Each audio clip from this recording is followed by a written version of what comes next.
नमस्कार दोस्तों, स्वागत है आपका ओनली सिविल सेवा में। इस वीडियो में हम Uttar Pradesh block education officers का जो एग्ज़ाम हुआ है 16 अगस्त को, उसकी आंसर की को डिस्कस करेंगे। और ये पार्ट ए, यानी इस वीडियो में हम बुकलेट सीरीज़ ए के आंसर की को डिस्कस करेंगे। इसके बाद हम बी सीरीज़ को भी अपलोड करेंगे, ठीक है। तो आप लोग अपने आंसर्स को चेक कर सकते हैं यहाँ से। तो पहला क्वेश्चन है, फ़ारेनहाइट पैमाने पर तापमान 200 डिग्री फ़ारेनहाइट है और इसे हमें सेल्सियस में बदलना है। तो पहले क्वेश्चन का जो आंसर है 93.3 है, ठीक है। दूसरा क्वेश्चन है हमारे पास, मैच द फॉलोइंग करना है। अगर आपको इसमें दो ऑप्शन पता होते तो आपका ये क्वेश्चन सही हो जाता। देखो, ए उपाधियों का निषेध आर्टिकल 18 में होता है और धार्मिक मामलों के प्रबंधन की जो स्वतंत्रता है वो आर्टिकल 26 में होती है। तो 3 और 4 अगर आपने मैच कर लिए तो ऑप्शन डी सही हो जाता है इसका। नेक्स्ट क्वेश्चन क्या है, भारतीय संविधान के 74वें संशोधन से संबंधित कथनों को बताइए। तो यह एक नई अनुसूची जोड़ी गई थी, ठीक है। नगर पालिकाओं से संबंधित है, बिल्कुल सही। नगर पालिकाओं में महिलाओं के लिए आरक्षण दिया गया था 1/3 और यह केवल कुछ निर्दिष्ट राज्यों में प्रযোज्य है, ये ऑप्शन गलत है। तो ऑप्शन ए हमारा सही हो जाता है, ठीक है। उसके बाद नेक्स्ट क्वेश्चन है, भारत में किसे शिशुओं और अवयस्कों के साथ आर्थिक और सामाजिक योजनाओं के विधि निर्माण की शक्ति प्रदान है। तो केंद्र एवं राज्य दोनों सरकारें इस पर विधि बना सकती हैं। उसके बाद सभी समाज सुधारक मानवतावादी सत्य है। तो निम्नलिखित में से तर्क वाक्यों को बताइए। देखिए, अगर आपने रीजनिंग पढ़ी होगी तो आपको पता होगा। देखो, सभी समाज सुधारक मानवतावादी, हम मान लेते हैं ये मानवतावादी का बैन डायग्राम है और यहाँ पर हम मान लेते हैं ये समाज सुधारक हैं। तो यहाँ पर है ऑल ह्यूमैनिटीज़ आज सोशल रिफॉर्मर, ठीक है। जब आल का संबंध होता है यानी सभी समाज सुधारक मानवतावादी हैं, तो इसमें जब हम रिवर्स करेंगे तो कुछ हो जाएगा, मतलब कि आल को हम सब में चेंज करते हैं, आपने पढ़ा होगा रीजनिंग में। तो कुछ मानवतावादी समाज सुधारक हैं, तो ऑप्शन सी हमारा सही हो जाता है। उसके बाद नेक्स्ट क्वेश्चन है हमारा, अंतर्राष्ट्रीय विधि के प्रति आदर बढ़ाना। तो यहाँ पर ऑप्शन बी सही है हमारा। देखिए, ए का 2 यानी अंतर्राष्ट्रीय विधि के प्रति आदर बढ़ाना 51 गा, ठीक है। आर्टिकल 51 क्या कहता है? आर्टिकल 51 कहता है कि हम अंतर्राष्ट्रीय कानूनों के प्रति अपने आदर को बढ़ाएंगे या हम अंतर्राष्ट्रीय कानूनों का पालन करेंगे, ठीक है। और इस बी ऑप्शन क्या है, प्राणियों के प्रति दया भाग। प्राणियों के प्रति दया भाग जो है आर्टिकल 51 का के छा में है, मतलब कि जब आपने फंडामेंटल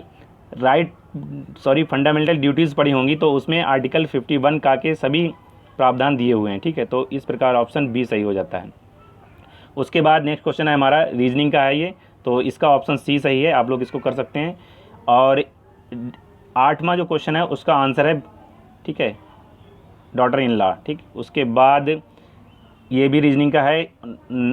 9वां क्वेश्चन जो है हमारा 9वां नंबर का, तो नवंबर सही है इसमें। और इसके बाद नेक्स्ट क्वेश्चन 10वां, इसका ऑप्शन बी सही है, 13 है।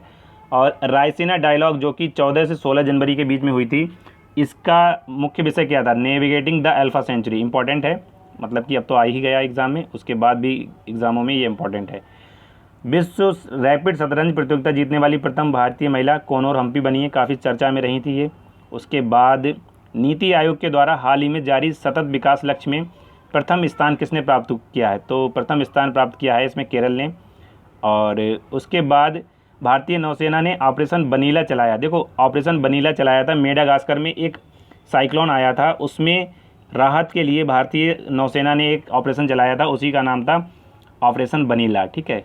उसके बाद अगर बात की जाए नेक्स्ट क्वेश्चन की, दिसंबर 2019 में G20 देशों की अध्यक्षता जापान से किसने प्राप्त की थी? तो इस क्वेश्चन का आंसर था सऊदी अरब। ये हमने BEO की जो करंट अफेयर्स की सीरीज डिस्कस की थी, 3 पार्ट हम लाए थे, उनमें ये क्वेश्चन हमने डिस्कस किया था। उसके बाद नेक्स्ट क्वेश्चन क्या है, मैच द फॉलोइंग करना है। अगर आपको इसमें केवल कुदन-कुलम के बारे में पता होता तो आप आसानी से इस क्वेश्चन को कर सकते थे।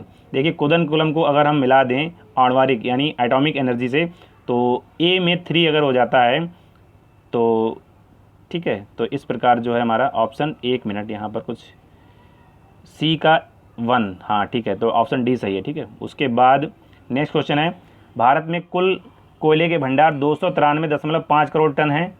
देश के कुल कोयले का प्रमाणित भंडार का आधे से अधिक दोनों राज्यों में, झारखंड एवं उड़ीसा में पाया जाता है। तो ए और आर दोनों सही हैं, लेकिन यहाँ पर ये गलत हो गया है, इसका ऑप्शन बी सही है, ठीक है। आप लोग इसे करेक्ट कर लीजिएगा, ऑप्शन बी सही है, क्योंकि इससे कोई मतलब नहीं कि झारखंड में है तो आपके पास इतना है, ठीक है।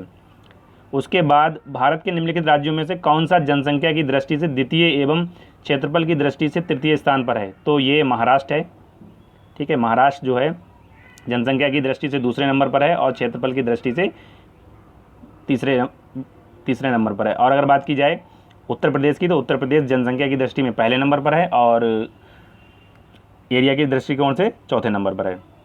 उसके बाद ये मैच द फॉलोइंग ट्राइब्स के बारे में है। जारबा कहाँ की है? जारबा अंडमान निकोबार की है। अगर आपको पहला ऑप्शन पता है तो आप आसानी से इसको कर सकते थे, तो ऑप्शन बी सही हो जाता है इसका। उसके बाद है कुछ जैव आरक्षित क्षेत्र हैं, इनको मिलाना है। देखो अगस्त मलाई कहाँ है? अगस्त मलाई है केरल में। और एक मिनट इसको, हाँ, मानस कहाँ है? मानस है असम में। नोकरेक कहाँ है? मेघालय में। और सिम्पलीपार उड़ीसा में। तो इस प्रकार ऑप्शन इसका सी सही हो जाता है। ठीक है, उसके बाद ये जनसंख्या से संबंधित दिया हुआ है कि देश की कुल जनसंख्या ग्रामीण नगरीय का 60% से अधिक जो है प्रथम श्रेणी के नगरों में रहता है 2011 के अकॉर्डिंग, और 10 लाख से अधिक वाले जनसंख्या वाले नगर जो हैं 53 हैं। तो ये दोनों ऑप्शन सही थे। उसके बाद आता है नंबर 2011 की जनगणना के अनुसार भारत में सबसे कम, या हम कहें प्रति बालकों पर 100 बालिकाओं की संख्या सर्वाधिक कहाँ है? तो यहाँ पर ऑप्शन सी सही है, मतलब कि हरियाणा में 100 बालकों पर बालिकाओं की संख्या जो है सर्वाधिक है। ठीक है, उसके बाद शरीर की सतह से पसीना या स्वेदन किस कारण होता है? तो इसका ऑप्शन है सी सही है हमारा, ए और बी, यानी ए और बी जो है इसका सही आंसर है। ठीक है, चलते हैं आगे। अगला क्वेश्चन क्या है हमारा, निम्नलिखित में से कौन सा तत्व सूक्ष्म पोषक नहीं है? तो मैग्नीशियम जो है वो सूक्ष्म पोषक नहीं है। मैग्नीशियम द्वितीयक पोषक तत्व है प्लांट्स के लिए, और आयरन, मैग्नीज, कॉपर ये प्रथम प्राथमिक हैं, या हम कहें माइक्रो न्यूट्रिएंट्स हैं। ठीक है, उसके बाद नेक्स्ट क्वेश्चन है हमारा, हीमोग्लोबिन के संबंध में निम्नलिखित में से कौन सा कथन सही है? तो यह कुछ अम्लीय होता है, यह गलत है, क्योंकि रक्त कैसा होता है? रक्त होता है हमारा क्षारीय। तो इस प्रकार नेक्स्ट क्वेश्चन है, रक्त में ग्लाइकोसिलेट हीमोग्लोबिन का मापन निम्नलिखित में से किसके प्रबंधन के लिए किया जाता है? तो ये मधुमेह के प्रबंधन के लिए किया जाता है। एक आर्टिकल पब्लिश किया गया था थोड़े दिन पहले WHO के द्वारा, जिसमें ये बताया गया था कि कोविड-19 से अधिक मौतें जो हुई हैं वो डायबिटीज़ के कारण हुई हैं इंडिया में। तो इसी वजह से शायद ये क्वेश्चन पूछा गया है। नेक्स्ट क्वेश्चन क्या है, मौलिक कर्तव्यों के बारे में है। तो आयकर अदा करना ये हमारा मौलिक कर्तव्य नहीं है, तो यहाँ पर डी ऑप्शन सही हो जाता है। उसके बाद भारत में मंत्रिपरिषद संयुक्त रूप से लोकसभा और राज्यसभा के प्रति उत्तरदायित्व होते हैं, सही है। और लोकसभा और राज्यसभा दोनों के भारत में मंत्रिपरिषद संयुक्त रूप से लोकसभा और राज्यसभा दोनों के प्रति उत्तरदायी है, तो ये ऑप्शन गलत है, यानी ए गलत है और आर सही है। नेक्स्ट क्वेश्चन है हमारा, पंचायती राज पर गठित समितियों का कालक्रम अनुसार बताइए। तो इनमें सबसे पहले गठित की गई थी BR मेहता समिति, उसके बाद अशोक मेहता समिति, और फिर राव समिति, और उसके बाद M सिंघवी समिति। ठीक है, इनकी आप डेट चेक कर सकते हैं। उसके बाद भारतीय संविधान का कौन सा भाग केंद्र और राज्य के मध्य वित्तीय संबंधों का विवरण करता है? तो भाग 12 जो है केंद्र और राज्य के बीच में वित्तीय संबंधों का विवरण करता है। 268 से कुछ आर्टिकल, 286 से शायद 293 ऐसे कुछ आर्टिकल हैं। उसके बाद मैथ का क्वेश्चन है ये, तो इसका आंसर 73 है, इसको आप सॉल्व कर सकते हैं। रीजनिंग का है इस 32वां क्वेश्चन, इसका QRSU ऑप्शन है। और नेक्स्ट क्वेश्चन भी रीजनिंग का है, तो ये शुक्रवार पड़ता है इसमें। 34 का आंसर ये क्वेश्चन बना नहीं था, तो इसको आप लोग देख सकते हैं। ठीक है, गलत आंसर बताना ये हमारी टीम का काम नहीं है। ठीक है, तो आप लोग इसको इग्नोर कर सकते हैं या फिर इसको आप अपने आप से कैलकुलेट करके बना सकते हैं। उसके बाद 35वां क्वेश्चन जो है इसका आंसर है डी, यानी 35 बस। उसके बाद 36वां क्वेश्चन, यह भी मतलब कि नहीं बन रहा था, इसमें कुछ प्रॉब्लम है, शायद इसकी जो साइन है उनमें कुछ प्रॉब्लम है। उसके बाद अगर बात की जाए 37वें क्वेश्चन की, तो इसका आंसर है 50। ठीक है, 38वां क्वेश्चन क्या है, यदि दो संख्याओं का मासापा और लासापा इतना है, तो संख्याएं बतानी है हमें, तो इसका ऑप्शन बी सही है, 84 आएगा आंसर। देश के सबसे बड़े राज्यों के समूह में भारत के किस राज्य ने 2019 में सुशासन सूचकांक में पहला स्थान प्राप्त किया है? तो इसमें तमिलनाडु सही है हमारा। ठीक है, महाराष्ट्र सेकंड नंबर पर था गुड गवर्नेंस के मामले में। अप्रत्यक्ष करों को प्रतिगामी कर व्यवस्था क्यों कहा जाता है? देखो, डायरेक्ट टैक्स और इनडायरेक्ट टैक्स आपको पता होंगे। डायरेक्ट टैक्स वे टैक्स होते हैं जो सीधे जिन पर लगाए जाते हैं उनके द्वारा पे किए जाते हैं, और इनडायरेक्ट टैक्स वे होते हैं जिनका बर्डन किसी अन्य पर प्रतिस्थापित किया जा सकता है। और इनको प्रतिगामी कर इसलिए कहा जाता है क्योंकि ये सभी आय वाले ग्रुप के लिए समान होते हैं। जैसे मान लीजिए कोई गरीब है, उसको अगर कोई टूथपेस्ट खरीदना है तो उस पर भी उतना ही इनडायरेक्ट टैक्स लगेगा, और कोई बहुत ज़्यादा रईस है तो उस पर भी लगेगा। मतलब कि इसका इम्पैक्ट जो है गरीबों पर अधिक पड़ता है, इसीलिए इसे प्रतिगामी कर कहा जाता है। ठीक है, नेक्स्ट क्वेश्चन क्या है, भारत $5 ट्रिलियन की अर्थव्यवस्था को कब तक प्राप्त करना चाहता है? तो इसका आंसर जो है 2024 है। $5 ट्रिलियन इकॉनमी टारगेट के बारे में आपने काफ़ी न्यूज़ पढ़ी होगी, तो 2019 से 2024 तक के लिए टारगेट रखा गया था। नेक्स्ट क्वेश्चन है हमारा, निम्नलिखित में से कौन से 15वें वित्त आयोग के संबंध में कथन सही नहीं है? तो लास्ट ऑप्शन डी जो है वो इसका रॉन्ग है, क्योंकि 30 अक्टूबर 2020 को ये अपना अंतिम प्रतिवेदन, मतलब कि फाइनली यहाँ लागू हो जाएगा, लेकिन इसमें लिखा है कि प्रतिवेदन प्रस्तुत किया जाएगा। प्रतिवेदन तो प्रस्तुत किया जा चुका है, ठीक है।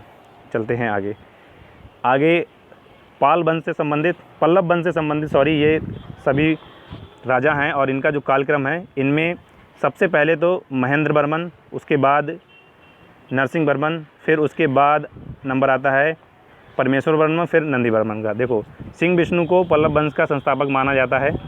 और उसके बाद बात की जाए, अगर यहाँ पर ये शासक दिए हुए हैं और इनकी ये पत्नी दी हुई हैं, तो ऑप्शन डी सही है इसका, आप मैच कर सकते हैं। चंद्रगुप्त अनंत देवी, समुद्रगुप्त कुमार देवी और चंद्रगुप्त द्वितीय कुबेरनागा, ये इस प्रकार से आप मैच द फॉलोइंग इसको कर सकते हैं।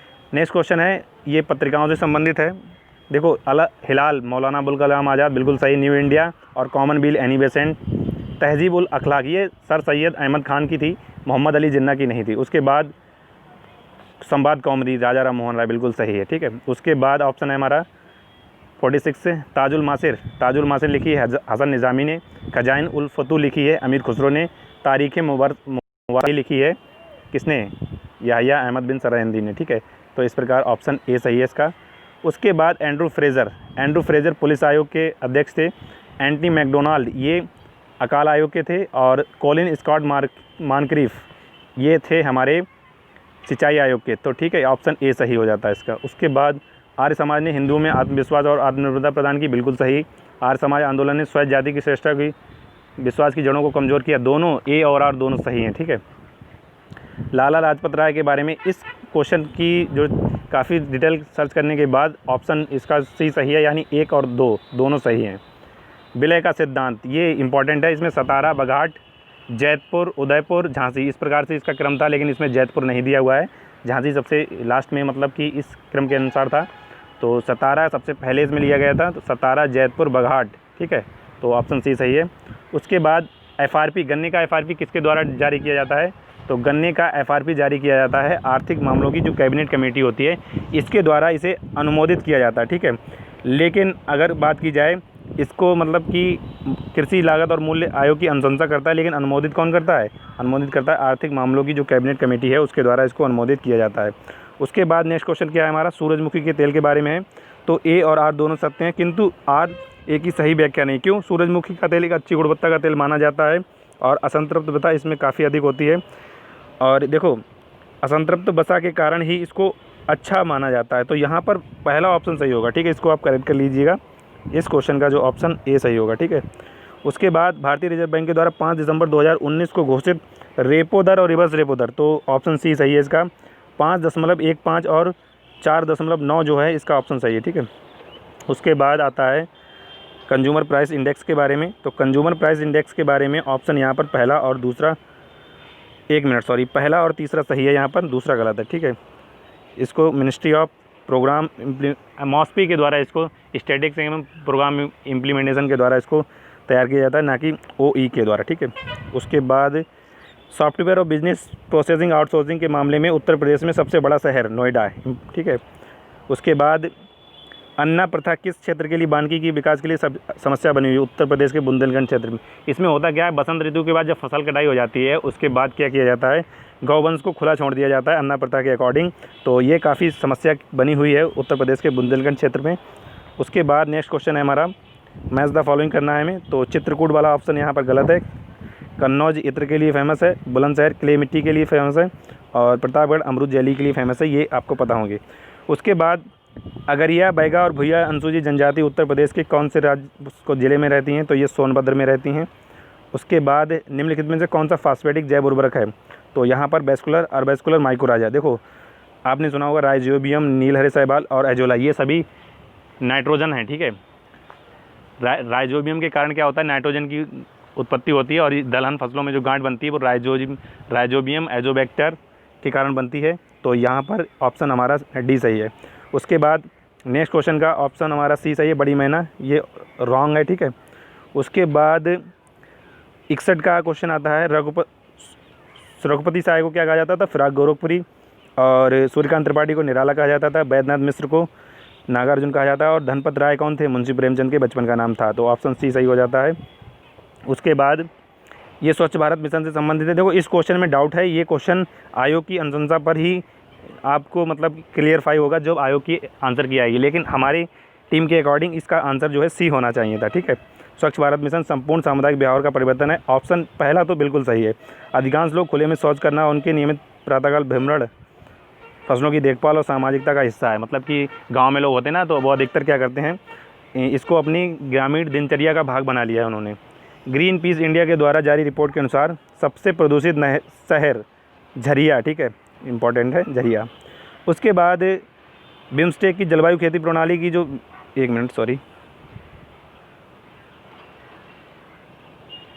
मिनट, हाँ, बिम्स्टेक की जो जलवायु खेती प्रणाली से संबंधित संगोष्ठी थी, ये नई दिल्ली में आयोजित की गई थी। तो पहला ऑप्शन इसका गलत हो जाता है और दूसरा ऑप्शन बिल्कुल सही है। ठीक है, उसके बाद जिम मैच द फॉलोइंग है कि कौन सी नदी के किनारे है? तो पेरिस सीन नदी के किनारे है, किसानसा जायरे नदी के किनारे है, और बैंकॉक चायोफ्राओ की नदी के किनारे, और एशियंस पराग्वे नदी के किनारे। ठीक है, उसके बाद ये जापान के द्वीप हैं। काफ़ी बार जापान के द्वीपों के बारे में नॉर्थ टू साउथ क्रम पूछा जाता है। तो होकाइडो, होन्शु, शिकोकू और क्यूशू, ये बिल्कुल सही क्रम है, डी ऑप्शन सही है इसका।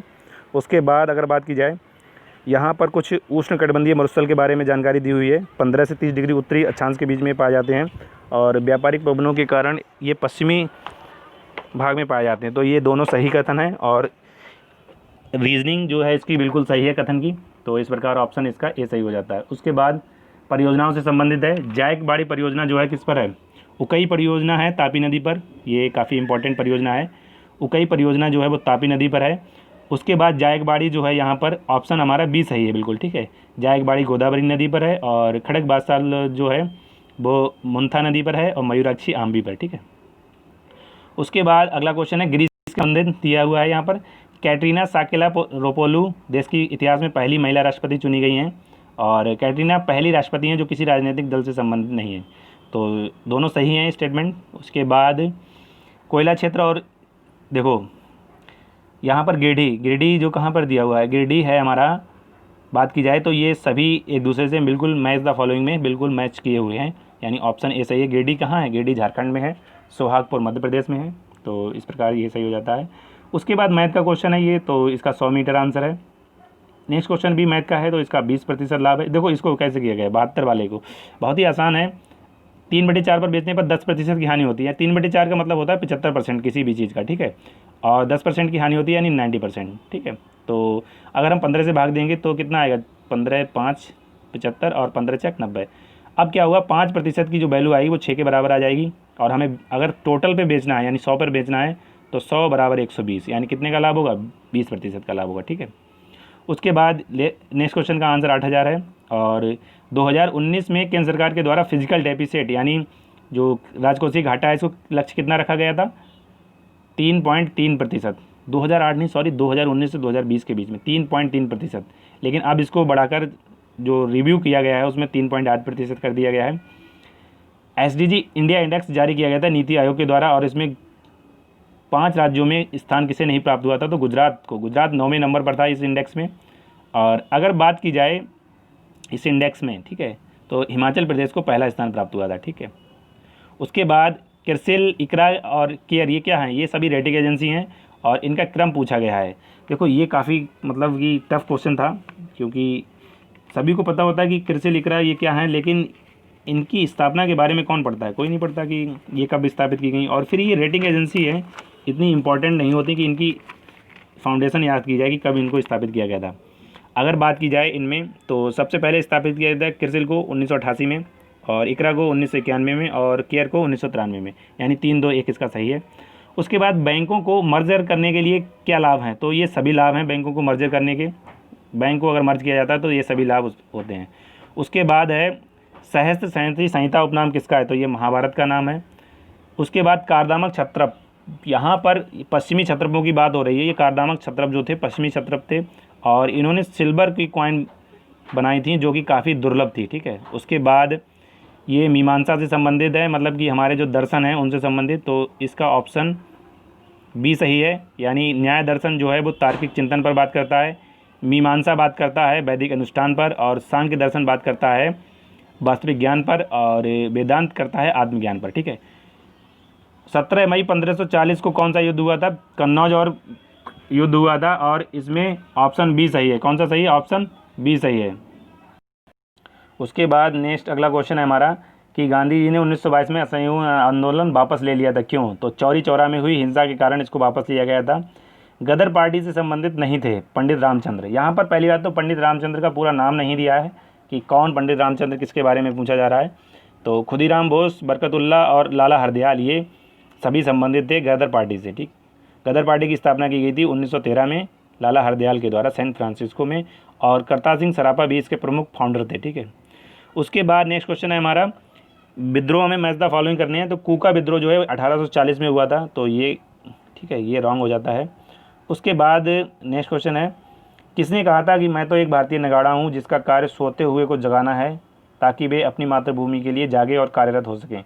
तो ये एनी बेसेंट का कथन है। जब एनी बेसेंट इंडिया आई थी तब उन्होंने इस टाइप का स्टेटमेंट दिया था, I am Indian Tom Tom. ठीक है, ये आपको ध्यान रखना है। इस टाइप के स्टेटमेंट देखो मोस्टली शायद ही आपने पढ़ा हो, क्योंकि ये काफ़ी वैसे स्टेटमेंट हैं। ठीक है। उसके बाद पोषक तत्व दलहनी फसलों में गांठ गठन के लिए आवश्यक है नाइट्रोजन। अभी जो हमने डिस्कस किया था पहले, नाइट्रोजन के कारण ही दलहनी फसलों में क्या होता है, गांठ बन जाती है, और नाइट्रोजन का जो साइकिल होता है वो पूरा होता है। उसके बाद 1 किलोग्राम नाइट्रोजन की आपूर्ति के लिए कितनी यूरिया की आवश्यकता होती है? तो 2.2 किलोग्राम। देखो आपने जो यूरिया होती है ना, यूरिया का जो यूरिया फर्टिलाइज़र जो यूज़ होता है खेतों में, तो उसके 50 केजी में क्या होता है, 46% यूरिया होती है। ठीक है, यानी 50 केजी में लगभग 23 किलो के आसपास, उसमें 23 किलो से थोड़ा सा कम होती है। तो इस प्रकार यही ऑप्शन हमारा सही हो जाता है। ठीक है। उसके बाद अगर बात की जाए ऊसर मिट्टी को कैसे सुधारा जा सकता है, तो ऊसर मिट्टी को जिप्सम का प्रयोग करके सुधारा जा सकता है। तो पहला ऑप्शन इसका गलत है, बाकी दोनों ऑप्शन सही हैं। ठीक है। उसके बाद फॉर्च्यून इंडिया की जो लिस्ट जारी हुई थी उसमें टॉप 500 कंपनी थी भारत की, और उनमें पहला स्थान किसको प्राप्त हुआ था? पहला स्थान प्राप्त हुआ था RIL को, यानी रिलायंस इंडस्ट्री को। ठीक है। उसके बाद उत्तर प्रदेश में पहला तैरता हुआ सौर संयंत्र कहाँ स्थापित किया गया था? तो ये रेहन बांध परियोजना में स्थापित किया गया। उसके बाद भारतीय दलहन अनुसंधान कहाँ है? ये कानपुर में है। और सर्वाधिक संतरे का उत्पादन उत्तर प्रदेश में कहाँ होता है? ये सहारनपुर में होता है। उसके बाद है यहाँ पर, देखो यहाँ पर अगर आपको एक पता होता भारतीय सब्जी अनुसंधान कहाँ है तो आप आसानी से इसको कर सकते थे। भारतीय सब्जी अनुसंधान कहाँ है? ये है हमारा वाराणसी में। ठीक है। इंडियन वेटरनरी रिसर्च यानी इंडियन वेजिटेबल रिसर्च जो है वो कहाँ है? ये है वाराणसी में। और अगर आपको ये पता होता तो आप ऑप्शन सी को बिल्कुल एलिमिनेट कर सकते थे बिल्कुल आसानी से। उसके बाद यह देश में सर्वाधिक दुग्ध उत्पादक राज्य है। देखो इसके अगर अन्य डिस्कस किए जाएँ तो अगर यहाँ से आप मिलाते हैं तो ऑप्शन ए का 4 है, यानी बीबी श्रम संगठन, राष्ट्रीय श्रम संगठन कहाँ है? नोएडा में है। उसके बाद अगर बात की जाए सी की, दीनदयाल उपाध्याय पशु चिकित्सालय, ये कहाँ है? ये है मथुरा में। ठीक है। उसके बाद क्षेत्रीय रेल प्रशिक्षण, ये है गाजीपुर में। उत्तर प्रदेश के बारे में कुछ जियोग्राफिकल टर्म्स दी हुई हैं। दुग्ध उत्पादक राज्य है, बिल्कुल सही है। अधिकतम आलू की खेती की जाती है, बिल्कुल सही। गन्ना उत्पादक राज्य, बिल्कुल सही। धान के उत्पादन में इसका तीसरा स्थान है, ये फैक्ट गलत है। तो चौथा अगर ऑप्शन गलत हो जाता है तो 1, 2, 3 बचते हैं हमारे पास। उसके बाद भारतीय संगीत शास्त्र का बाइबल ग्रंथ किसे माना जाता है? तो नाट्य शास्त्र को इसका बाइबल ग्रंथ माना जाता है। उसके बाद अगला क्वेश्चन है हमारा, अस्पृश्यता यानी अनटचेबिलिटी संरचनात्मक हिंसा का सबसे खराब स्वरूप है। देखो अगर आपको संरचनात्मक हिंसा पता होती तो आप इस क्वेश्चन को आसानी से कर सकते थे। संरचनात्मक हिंसा का मतलब होता है कि किसी भी व्यक्ति को कोई भी चीज़ प्राप्त करने से रोकना। मतलब कि जैसे मान लीजिए अनटचेबिलिटी में क्या होता है कि जो SC STs के लोग होते हैं उनको पहले क्या किया जाता था, पहले उनको कुओं से पानी नहीं भरने दिया जाता था, सार्वजनिक तालाबों पर स्नान नहीं करने दिया जाता था। तो इस प्रकार की जो अनटचेबिलिटी होती है उसको संरचनात्मक हिंसा कहा जाता है। तो इसका चलन का आधार क्या है? धार्मिक स्वीकृति। तो दोनों ऑप्शन सही हैं इसके, और आर जो है बिल्कुल सही व्याख्या करता है एक ही। ठीक है।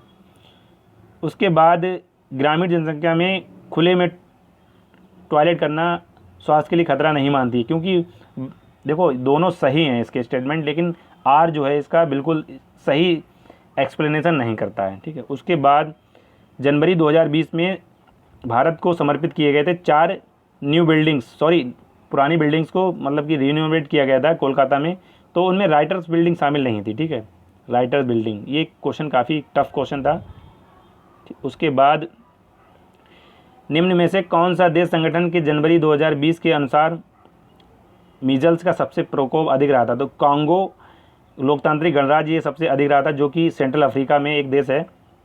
उसके बाद पहला महात्मा गांधी कन्वेंशन सेंटर जनवरी 2020 में कहाँ खोला गया था? नाइजर। यह भी हमने जब बीओ की सीरीज़ की करंट अफेयर्स की 3 वीडियो डिस्कस की थी, उसमें से ये क्वेश्चन पूछा गया है। मिशेल ओबामा को निम्नलिखित में से किस एल्बम हेतु ग्रैमी पुरस्कार के लिए सम्मानित किया गया? तो बिकमिंग के लिए। ग्लोबल टैलेंट कम्पिटिटिव इंडेक्स, इसको भी हमने डिस्कस किया था, तो यूएसए यहाँ पर दूसरे नंबर पर रहा था, तो ये ऑप्शन इसका गलत है। 72 की रैंक, भारत की रैंक थी 72, पहले नंबर पर था स्विट्ज़रलैंड, और इसको जारी किया जाता है वर्ल्ड इकोनॉमिक फोरम के द्वारा, ठीक है। उसके बाद ये दिया हुआ है सुचिता सतीश के बारे में, ये भी काफ़ी न्यूज़ में रही थी जनवरी में। ग्लोबल चाइल्ड प्रोडिजी अवार्ड जीता था इन्होंने, और ये दुबई की रहने वाली हैं, एनआरआई हैं, और भारत भाई 120 भाषाओं में गाना गा सकती हैं, यह भी बिल्कुल सही फैक्ट है। काफ़ी चर्चा हुई थी इनकी, तो ऑप्शन सी सही था इसका। COP26 का आयोजन कहाँ होगा? COP26 का आयोजन होगा ग्लासगो में, ठीक है। कहाँ होगा? ग्लासगो में। इससे पहले कहाँ हुआ था? इससे पहले हुआ था स्पेन के मैड्रिड में, ठीक है। उसके बाद अजरबैजान की राजधानी बाकू जो है निम्नलिखित में से किस सागर के किनारे है? तो ये कैस्पियन सी के पास में है। किसके पास में? कैस्पियन सी के पास में है। जब आप कैस्पियन सी का मैप देखेंगे तो आपको ये लगेगा बिल्कुल कि ये उसकी कोस्टल लाइन्स पर है, ठीक है। उसके बाद नेक्स्ट क्वेश्चन है हमारा, घास के मैदान है, इनको मिलाना है। देखो लानोज क्या है? लानोज दक्षिण अफ्रीका में है। अगर आप पहले का 4 करते हैं तो ठीक है। उसके बाद बेल्ट कहाँ है? बेल्ट है अफ्रीका में, और डी का 2 करते हैं तो ये भी 2 ऑप्शन हमारे पास बचते हैं, यानी दूसरा और तीसरा गलत हो जाता है। उसके बाद प्रेरीज कहाँ है? प्रेरीज हैं यूरोप में, तो पहला ऑप्शन इसका सही हो जाता है, ठीक है। बांस एक जादुई घास है, इसके बारे में 2 दिवसीय कार्यशाला आयोजित की गई थी। कहाँ की गई थी? जनवरी में, तो जम्मू में की गई थी ये, ठीक है। उसके बाद अगर बात की जाए खिरकीज, बुस्मैन, एन्नू, बद्दू, ये ट्राइब्स हैं, इनको मिलाना है। खिरकीज कहाँ की है? मध्य एशिया की। बुस्मैन कालाहारी, एन्नू जापान, और बद्दू अरब, ठीक है। तो ऑप्शन सी सही है इसका। भारत में लिग्नाइट कोयला के सबसे बड़ा भंडार कहाँ है? नेवली में है, जो कि तमिलनाडु में है। निम्न में दामोदर की सहायक नदी नहीं है। इंद्रावती जो है दामोदर की सहायक नदी नहीं है, ठीक है। बराकर, जमुनिया और बारकी ये दामोदर की सहायक नदियाँ हैं। उसके बाद कौन सी इसमें सही नहीं, मैच द फॉलोइंग में सही नहीं मिलाना है, मतलब कि सुमेलित नहीं है। जबाई परियोजना राजस्थान के उदयपुर में है, तो ये तमिलनाडु में नहीं है, तो यहाँ पर ये गलत हो जाता है, बाकी सही है, ठीक है। उसके बाद कौन सा कथन सही है? देखो भारत में उड़ीसा राज्य क्रोमाइट का सबसे अधिक उत्पादन करता है, गलत है। भारत में उड़ीसा में मैग्नीज का सबसे बड़ा भंडार है, ये बिल्कुल सही है, ठीक है। भारत में उड़ीसा में मैग्नीज का भंडार है।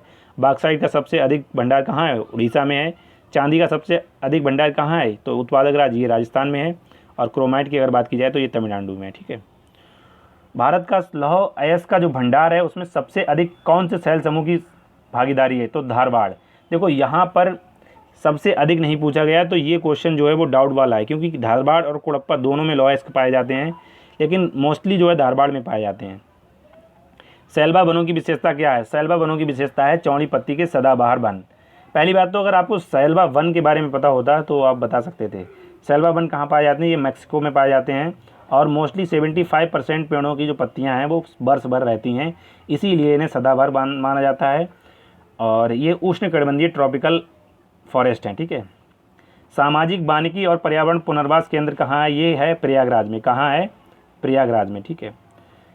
इन्वायरमेंटल प्रोटेक्शन एक्ट 1986 में आया था। देखो ये क्वेश्चन क्यों पूछा गया है, ये क्वेश्चन आपने अगर रिसेंटली पर्यावरण प्रभाव आकलन के बारे में काफ़ी चर्चा हुई थी, इन्वायरमेंटल इम्पैक्ट असेसमेंट के बारे में काफ़ी 1 महीने तक पूरी डिबेट चली थी न्यूज़ में, तो इसी वजह से इन्वायरमेंटल प्रोटेक्शन एक्ट पूछा गया है, ठीक है। तो जब भी आप तैयारी करें तो आप करंट अफेयर्स को अपने माइंड में रखें और जीएस से उसे कनेक्ट करने की कोशिश करें, ठीक है, क्योंकि मोस्टली क्वेश्चन जो है जीएस में करंट अफेयर्स से संबंधित ही पूछे जाते हैं, उनके मतलब बेस पर आधारित, ठीक है।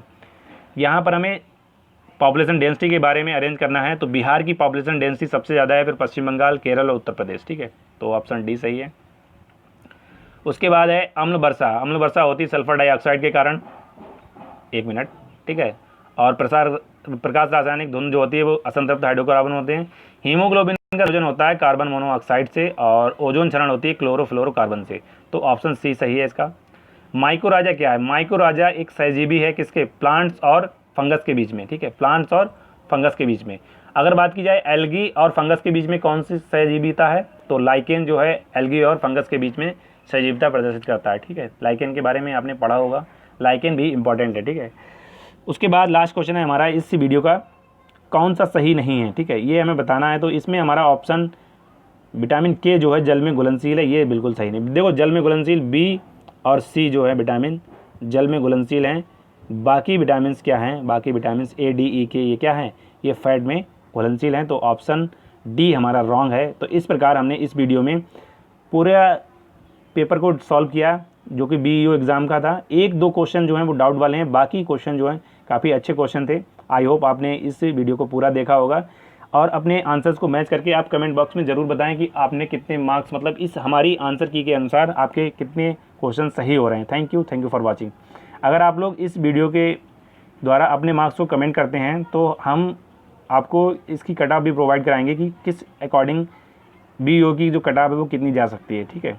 और अगर अभी तक आपने हमारे चैनल को सब्सक्राइब नहीं किया है तो चैनल को सब्सक्राइब करें और बेल आइकन को भी प्रेस करें, जिससे कि आपको करंट अफेयर से संबंधित सारी जानकारी हमारे यूट्यूब चैनल से मिल सके, जो कि Uttar Pradesh public service commission के अकॉर्डिंग हमारे द्वारा करंट अफेयर्स पब्लिश की जाती हैं और जो भी करंट अफेयर्स इंपॉर्टेंट होती हैं उन्हीं को हम डिस्कस करते हैं। Thank you for watching.